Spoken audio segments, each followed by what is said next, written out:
Hello class 6, how are you? कैसे हो आप सभी? मैं आपकी हिंदी की अध्यापिका सोनी।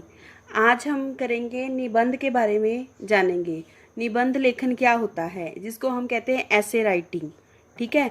निबंध शब्द नी उपसर्ग तथा बंध शब्द के योग से बनता है। देखिए, निबंध में जो आगे वाला नी है, नी और नी क्या है, इसमें उपसर्ग है, और बंध एक योग से, इन दोनों के योग से बना है, जिसका अर्थ है अच्छी तरह से बंधा हुआ या सुगठित।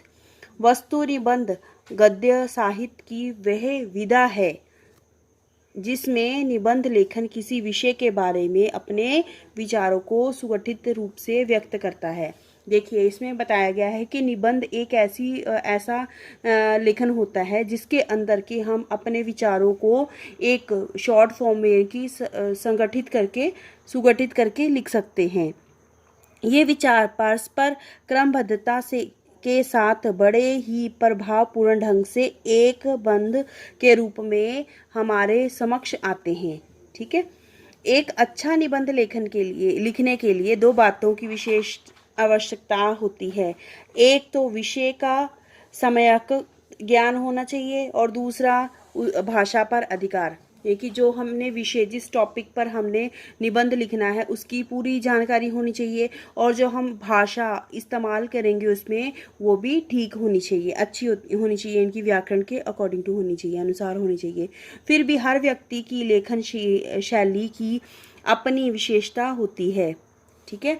जिसके कारण एक ही विषय पर लिखे निबंधों की प्रकृति में अंतर आ जाता है।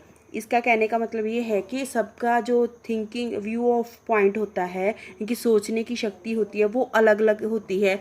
इसलिए वो जो लिखते हैं, सभी लोग अलग अलग ही अपने विचारों को लिखेंगे। इसीलिए जो एक ही लेख होता है, जैसे मैं कक्षा में सभी बच्चों को अलग अलग एक ही जिनकी टॉपिक पर, एक ही विषय पर लिखने के लिए देते हैं, सभी के विचार अलग अलग होते हैं ना, उन सभी का भी जो लेखन होगा वो भी अलग अलग होगा। इसी तरह से वो कहता है निबंध एक ही लिखा होता है, पर उसकी जो प्रकृति होती है उसमें अंतर आ जाता है। सबके जो निबंध की प्रकृति में अंतर आ जाता है। एक अच्छा निबंध लिखने के लिए क्या क्या होना चाहिए? देखिए, एक अच्छा निबंध, अच्छे निबंधों की प्रमुख विशेषताएं क्या होती हैं? निबंध की भाषा विषयानुरूप होनी चाहिए, यानी जो भी टॉपिक दिया गया है उसके रिगार्डिंग ही होना चाहिए अनुबंध की भाषा। ठीक है। विषय से संबंधित समस्त तथ्यों की चर्चा की जानी चाहिए, जो भी उससे रिलेट होता है, यानी कि जो भी आप टॉपिक लिख रहे हो उससे कोरिलेट जो भी चीज़ें होंगी वो चीज़ें होनी चाहिए। ठीक है। विचारों में क्रमबद्धता और तारतम्यता होनी चाहिए, ये कि सीक्वेंस में होनी चाहिए विचार। ठीक है। पहले यानी कि जैसे वो स्टार्ट हुई कोई चीज़, जिस चीज़ के बारे में आप लिख रहे हो वो कहाँ से स्टार्ट हुई, फिर आगे आगे स्टेप बाय स्टेप, यानी कि क्रमबद्धता होनी चाहिए, सीरीज होनी चाहिए। ठीक है। क्यों वाक्यों की पुनरावृत्ति से बचना चाहिए, यानी कि आप हमें एक ही वर्ड को या वाक्यों को बार बार दोहराना नहीं चाहिए, रिपीट नहीं करना चाहिए। ठीक है। आगे, वर्तनी की अशुद्धताएं नहीं होनी चाहिए। वर्तनी मीन्स यहाँ पर क्या किया गया है, क्योंकि व्याकरण को ढंग से यानी कि क्रमबद्ध से यूज़ किया जानी चाहिए, प्रयोग अच्छे से करना चाहिए। वर्तनी का जो भी हम वर्ड यूज़ करते हैं उनको सही तरह से लिखना चाहिए, यानी कि वो रॉन्ग वर्ड नहीं होने चाहिए, गलत नहीं लिखे होने चाहिए। वर्तनी वही होती है ना जिसको हम शुद्ध करके लिखते हैं शब्दों को।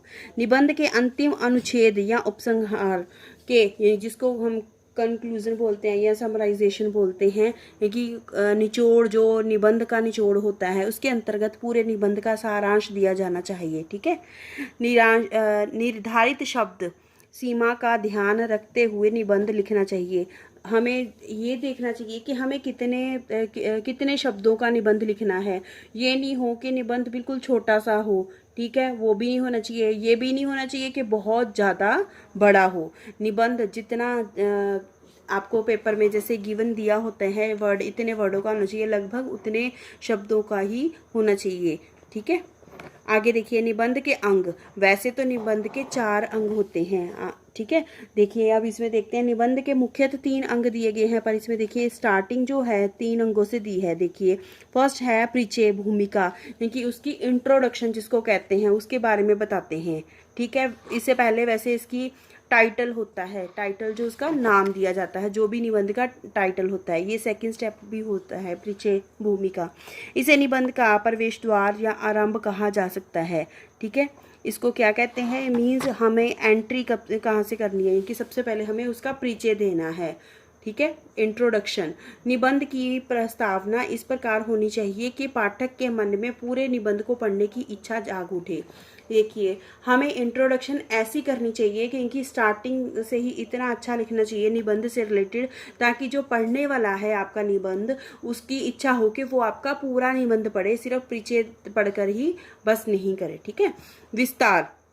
विस्तार मैंने इसको पूरा एक्सप्लेन करके कैसे लिखेंगे। भूमिका के बाद निबंध का विस्तार शुरू होता है। इस भाग में निबंध के विभिन्न पक्षों का अलग अलग अनुच्छेदों में वर्णन किया जाता है। इसमें हर अनुच्छेद इस प्रकार समाप्त होता है कि वे दूसरे से अपने आप संबंधित हो जाता है। ठीक है, ये कि इसमें वो कह रहा है कि ये विस्तार इसमें दिया जाता है, ये कि हर एक पैराग्राफ दूसरे पैराग्राफ से कोरिलेट हो जाता है, संबंध हो जाता है। उपसंहार मीन्स यहाँ पे क्या आ गया, सारांश। ठीक है, ये कि जो भी हमारे निबंध में क्या है वो सारा एक शॉर्टकट में बताया जाता है। ये निबंध का निकास द्वार होता है, जिसके बाद हम इसको निबंध को ख़त्म कर देते हैं, जिसमें निबंध का सारा समाहित होता है। मीन्स जैसे कहते हैं सागर, गागर में सागर, वो चीज़ आ जाती है हमारा उपसंहार। ठीक है, यह अंग ऐसा होना चाहिए कि निबंध पाठक के मन में अमिट छाप छोड़ सके।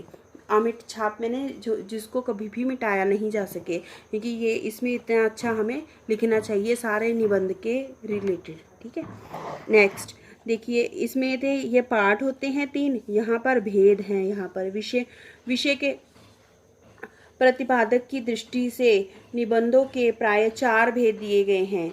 ठीक है, फर्स्ट है वर्णनात्मक निबंध, विवरणात्मक निबंध दूसरा, और तीसरा विचारात्मक निबंध, चौथा है भावात्मक निबंध।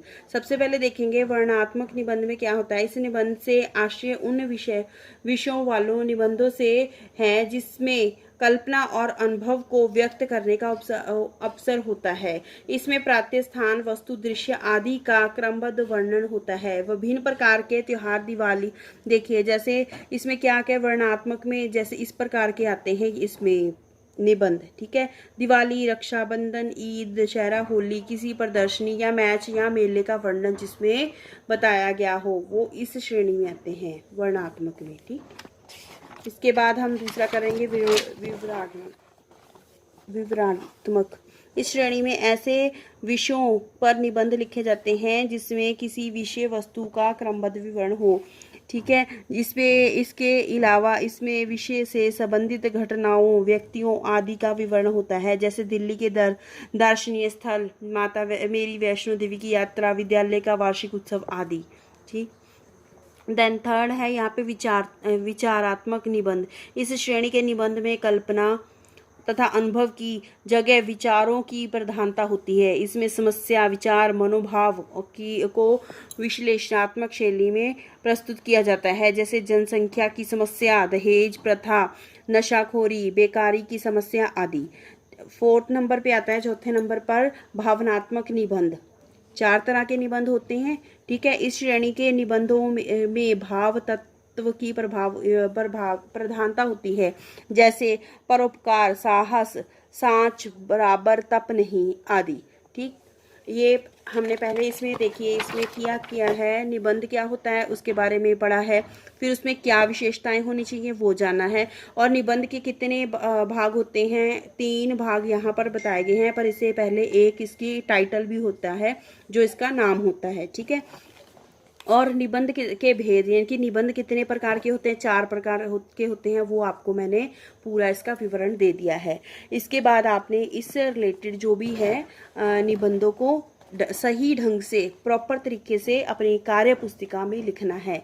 ये हमारा फॉर्मेट आपको मैंने बता दिया है। ओके।